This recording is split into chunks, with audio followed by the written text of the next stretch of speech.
तो वहीं जीतू पटवारी ने बीजेपी पर लोकतंत्र की मर्यादा की अनदेखी करने का आरोप लगाया है। उन्होंने कहा कि बीजेपी लोकतंत्र को सम्मान नहीं देती और यही कारण है कि राज्य विधानसभा के बजट सत्र को 40 दिन की बजाय केवल 9 दिन का कर दिया गया है।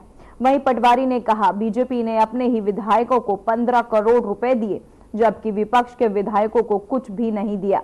बीजेपी हमेशा जनता का विरोध करती है और ये कहती है कि जो बीजेपी को वोट नहीं देगा उसका विकास नहीं होगा।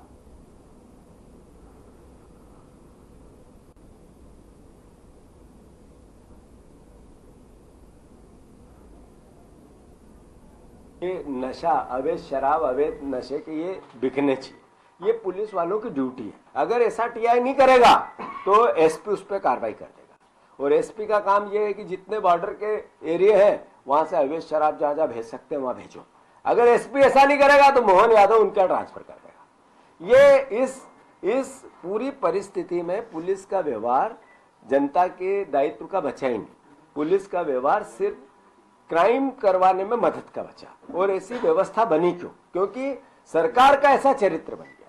तो जहां तक पुलिस वाले पकड़े गए बहुत बड़ी बात नहीं, सीबीआई वाले पकड़े गए। ये मध्य प्रदेश जो अजब और गजब मध्य प्रदेश है। इसमें पुलिस रिश्वत लेते हुए नहीं पकड़ी जाती है, क्राइम करते हुए पकड़ी जाती है। यहाँ सीबीआई रिश्वत लेते हुए पकड़ी जाती है। यहाँ ईडी का ट्रांसफर हो जाता है, 2 दिन में ही ईडी छापा डालती है। तो यहाँ पर सौरभ शर्मा जैसा कांड हुआ और सारे पूरी दुनिया के परसेप्शन में कि नेताओं का सोना था।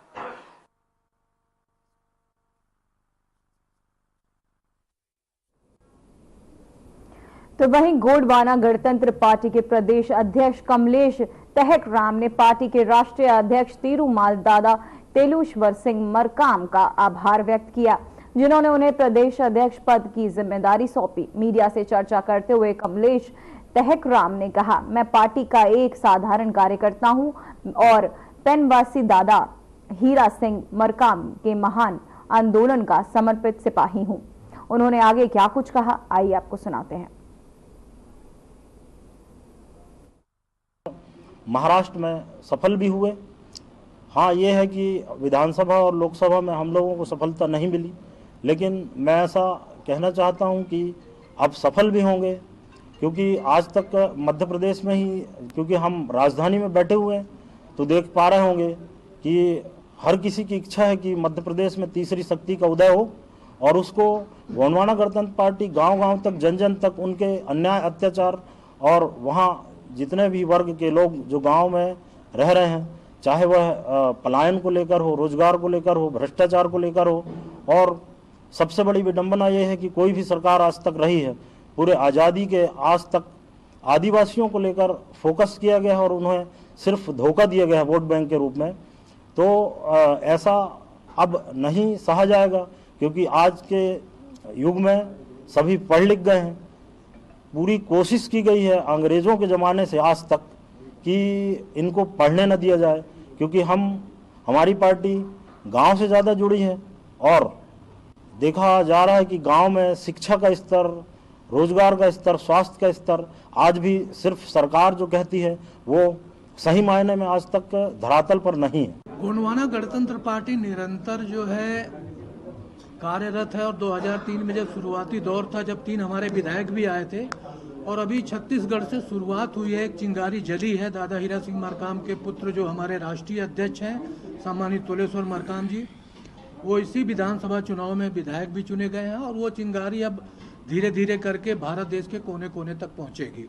और राष्ट्रीय स्तर तक ले जाने के लिए हमने राष्ट्रीय हमारा जो संगोष्ठी हुई उसमें हमने निर्णय लिया कि हम युवाओं को ज़्यादा अपने आंदोलन में तरजीह देंगे, ताकि युवाओं को लेकर के हमने एक मैसेज भी डाला है, फेसबुक और इंस्टाग्राम और सोशल मीडिया में डाला है।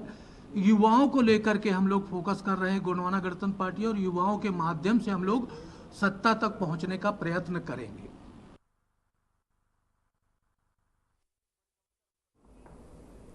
तो वहीं उज्जैन जिले के बड़नगर में स्थित प्रसिद्ध बुद्धेश्वर महादेव मंदिर में प्रतिवर्ष 5 वर्षों से महादेव का नोटों से श्रृंगार किया जाता है। पिछले साल 21 लाख से श्रृंगार किया गया। तो वहीं आपको बताते चले, इस बार 1 करोड़ 21 लाख रुपए से नोटों से श्रृंगार किया गया। बता दें कि श्रृंगार करने में 24 घंटे का समय लगा। 22 कार्यकर्ताओं की टीम ने मेहनत कर से श्रृंगार कार्य को संपन्न किया। तो वहीं महाशिवरात्रि के एक दिन पहले से यहां पर मेला भी लगता है, जो लगातार 14 दिनों तक चलता है। यहां दूर दूर से लोग पहुंचते हैं। मेले में प्रतियोगिता का भी आयोजन होता है और इसी के साथ प्रतिभागों का सम्मान किया जाता है।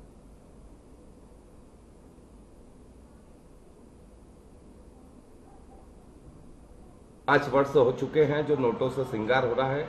11 लाख से श्रृंगार हुआ पहले साल, दूसरे साल 21 लाख से, तीसरे साल 31 लाख से, फिर 51 लाख से और इस बार 1,11,21,00,000 रुपए से श्रृंगार जनता और कार्यकर्ता के सहयोग से सारे नोट इकट्ठे किए और फिर उनको फ्रेश बैंक से मंगवाए और उसके बाद भगवान का श्रृंगार यहाँ पे किया गया। जी बताइए भाई साहब, कितना श्रृंगार करने, बाबा का श्रृंगार करने में लगभग कितना समय लगा? और ये दो हमारे मेन कार्यकर्ता है, रुपेश जी शर्मा और अमन जी सोलंकी, ये दोनों की मेहनत के साथ साथ 20 कार्यकर्ताओं ने मिलकर मात्र 24 घंटे में बाबा का पूरा नोटों से श्रृंगार कर दिया। जी बताइए, बुद्धेश्वर मंदिर में शिवरात्रि से मेला भी लगता है और कितने दिन चलता है और क्या क्या? ये प्रति वर्षानुसार ये 25वें वर्ष में बुद्धेश्वर मंडल में मेला लग रहा है, जो शिवरात्रि के एक दिन पहले प्रारंभ होता है और 14 दिनों का मेला प्रति वर्ष यहाँ पर लगता है। तो वहीं छतरपुर जिले के नौगांव के आर्मी कैंट में भीषण आग लगने की खबर सामने आ रही है। तो वहीं बताया जा रहा है कि ये आग स्टेशन के पीछे जंगल नुमा इलाके में लगी है। यहाँ कई पेड़ जलकर खाक हो गए हैं। वहीं नौगांव से कई दमकल की गाड़ियां आग पर काबू करने के लिए पहुंच चुकी हैं। इस दौरान जिला प्रशासन भी आपको बताते चले मौजूद रहा। बता दें कि मिलिट्री स्टेशन में सैकड़ों एकड़ के पेड़ पौधे फैले हुए हैं। वहीं किसी के चोटिल होने की कोई खबर नहीं आई है। बता दें कि 2 से 3 किलोमीटर लंबाई से आग फैली हुई है। नौगांव पुलिस सहित एसडीएम तहसीलदार मौके पर पहुंचे और वहीं 3 घंटे की मशक्कत के बाद आग पर काबू पाया गया। तो वहीं शाजापुर जिले के सुरेना थाना क्षेत्र में पचोला बहनल निवासी लक्ष्मण सिंह ने पारिवारिक विवाद के चलते जहरीला पदार्थ गटक लिया।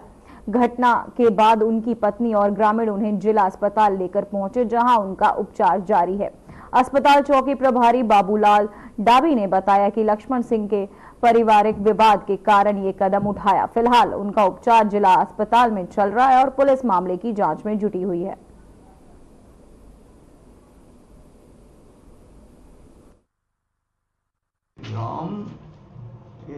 इसका नाम है लक्ष्मण सिंह, पिता लाल सिंह, जाति राजपूत, उम्र 35 साल, निवासी पचोला बनहाल, थाना सुनेरा क्षेत्र अंतर्गत से। इल्ली मार दवा पीना बताया उसने, अपने माँ बेटी की लड़ाई की। तो वहीं छतरपुर जिले के बकस्वाहा के 2 किलोमीटर दूर स्थित महाविश्वविद्यालय के समीप एक भीषण सड़क हादसा हुआ। तेज रफ्तार में ओवरटेक कर रहे ट्रॉला और ट्रक के बीच जोरदार टक्कर हो गई। तो वहीं आपको बताते चले, इस टक्कर से इतनी तेज हुई कि अनियंत्रित ट्रॉला महाविश्वविद्यालय की बाउंड्री वाला तोड़ते हुए परिसर में घुस गया। तो वहीं इस हादसे में ट्रॉला और ट्रक के परखच्चे उड़ गए, जबकि दोनों ट्रकों के चालकों को मामूली चोटें आईं। उन्हें सामुदायिक स्वास्थ्य केंद्र के प्राथमिक उपचार भेज दिया गया। करीब 8:30 बजे की घटना है। दमोह रोड पर कॉलेज के पास 2 ट्रक आपस में टकरा गए थे।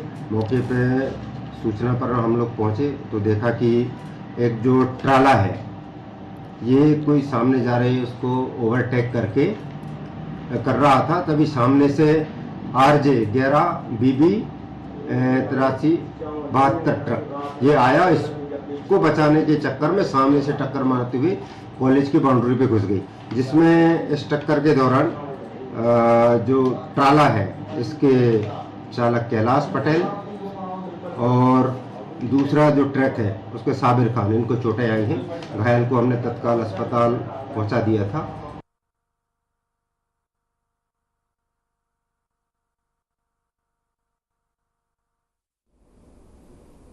तो वहीं आपको बताते चले दोनों ट्रकों के चालकों को आई चोट, साथ ही उन्हें अस्पताल उपचार के लिए पुलिस द्वारा भेजा गया। ओवरटेक करते समय यह हादसा हुआ था, जहां ट्रॉल और ट्रक के बीच हुई टक्कर में दोनों के ड्राइवरों को मामूली चोटें आईं, जिसके बाद मौके पर पहुंची पुलिस ने दोनों को अस्पताल उपचार के लिए भेजा।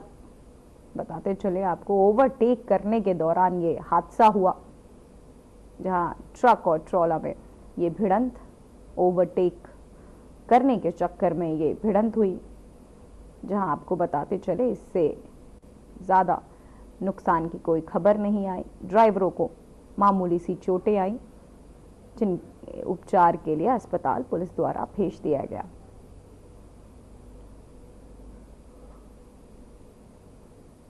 ट्रक और ट्रॉला के बीच हुई टक्कर।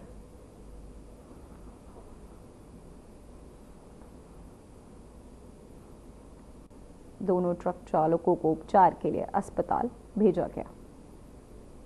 ओवरटेक करते समय यह हादसा हुआ, ट्रॉल और ट्रक के बीच हुई टक्कर, जहां दोनों ट्रकों के चालकों को चोटें आईं। पुलिस ने दोनों को अस्पताल में उपचार के लिए भेजा, जहां दोनों का इलाज चल रहा है।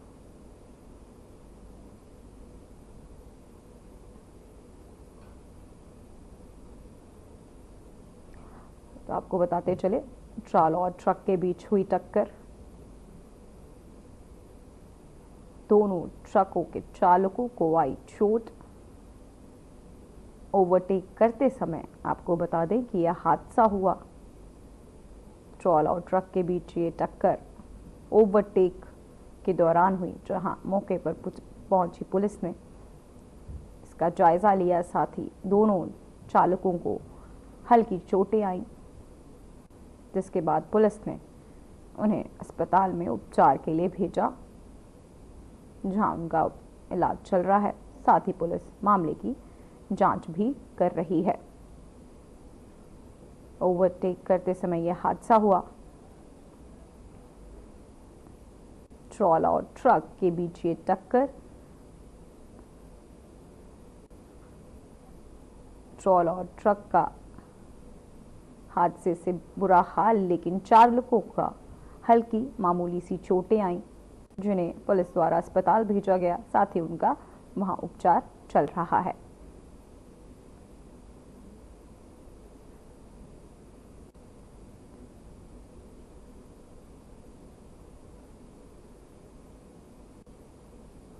आपको बताते चले दोनों ट्रकों के चालकों को चोटें आई हैं। ओवरटेक करते समय यह हादसा हुआ, जहां ट्रॉल और ट्रक के बीच ये टक्कर।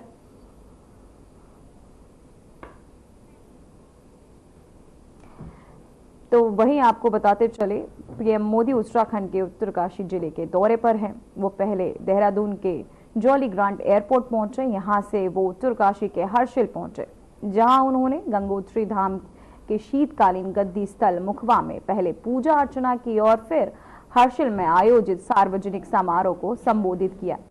आइए आपको दिखाते कि पीएम मोदी के संबोधन को कुछ तस्वीरें भी आपको दिखाते, साथ ही उन्होंने क्या कुछ कहा वो भी आपको सुनाते और समझने की कोशिश करते हैं कि उन्होंने उनकी तरफ से अध्यात्म के दर्शन और खुशहाल जीवन का फॉर्मूला क्या है।